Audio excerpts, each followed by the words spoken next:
Kingmakers IAS Academy for UPSC and TNPSC admissions. Call 9442272273.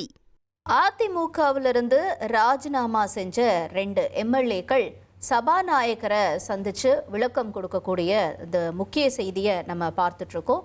விவரங்களோட செய்தியாளர் பாஸ்கரன் இணைந்திருக்கிறார். பாஸ்கரன், இப்போ வரைக்கும் யாரெல்லாம் சபாநாயகரை சந்திச்சிருக்காங்க, அவங்களுடைய தரப்புல இருந்து கொடுக்கப்பட்டிருக்கக்கூடிய விளக்கம் என்ன, மேலும் தகவல்களை நீங்க சொல்லலாம். பெருந்திரனுடைய சட்டமன்ற உறுப்பினராக இருந்த ஜெயக்குமார், தாராபுரம் சட்டமன்ற உறுப்பினராக இருந்த சத்யபாமா ஆகியோர் ஏற்கனவே தங்களுடைய பதவியை ராஜினாமா செய்து தமிழக வெற்றி கழகத்தில் இணைந்தாங்க. அதே போல மரகதம் குமரவேல் அவங்களும் தமிழக வெற்றி கழகத்தில் இணைந்திருந்தாங்க. அதிமுக சார்பாக 3 சட்டமன்ற உறுப்பினர்கள் ராஜினாமா செய்து அவர்கள் தமிழக வெற்றி கழகத்தில் இணைந்ததன் காரணமாக சபாநாயகரை சந்தித்து அவர்கள் 3 பேர் மீதும் கட்சி தகவல் சட்டத்தின் கீழே நடவடிக்கை எடுக்கப்பட வேண்டும் அப்படிங்கிறத சபாநாயகரிடம் புகாராக கொடுத்திருந்தார்கள். இது தொடர்பாக ஒரு உயர்நீதிமன்றத்தில் வழக்கு ஒன்றும் தொடுக்கப்பட்டிருக்கிறது. இந்த நிலையில சபாநாயகர் ஏற்கனவே இந்த 3 பேரிடம் உங்கள் மீது ஏன் நடவடிக்கை எடுக்கக்கூடாது என்பது குறித்த கடிதம் வரப்பட்டிருக்கிறது. இதற்கான விளக்கத்தை நீங்க கொடுக்க வேண்டும் அப்படிங்கிறத அந்த 3 பேரிடம் விளக்கம் கேட்டிருந்தார். அவங்க எழுத்துப்பூர்வமாக விளக்கத்தை கொடுத்திருந்தாங்க.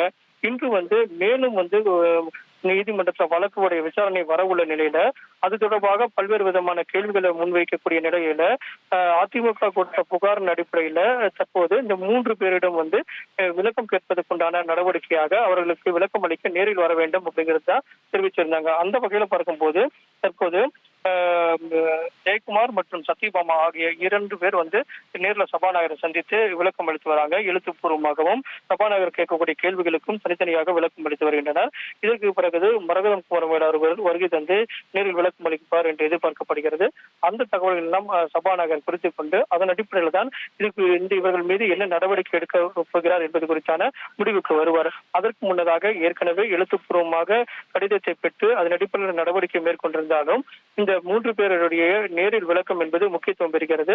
அந்த வகையில சபாநாயகர் இந்த 3 பேரையும் அழைத்து விசாரணை நடத்தி அதற்கு அடிப்படையில் விளக்கத்தை கேட்பார். 2 பேர் தங்களுடைய விளக்கத்தை நேரில் கொடுத்திருக்காங்க. மரகதம் குமரவேல் தற்போது வரை வரவில்லை. அவரும் நேரில் தங்களுடைய விளக்கத்தை கொடுக்கும் பட்சத்துல 3 பேர் கொடுக்கக்கூடிய விளக்கத்தின் அடிப்படையில் சபாநாயகர் இந்த விவகாரத்துல அடுத்த கட்ட நடவடிக்கை எடுப்பார். Kingmakers IAS Academy for UPSC and TNPSC admissions. Call 9442272273.